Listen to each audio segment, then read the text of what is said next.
ஆபிரகாமின் ஆசீர்வாதம் உனக்கு உண்டு.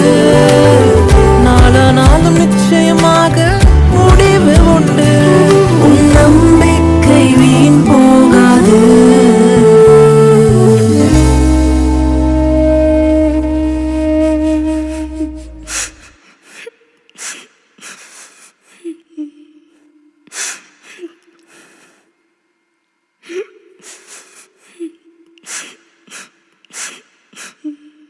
கடுகளவு விசுவாசம் இருந்தாலே போதும், இயங்குகின்ற காரியங்கள் எல்லாமே ஆகும்.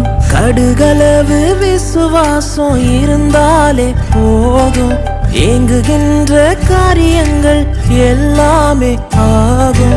சிரிச்ச முகமா வருவாரு, சிறந்ததை எல்லாமே தருவாரு.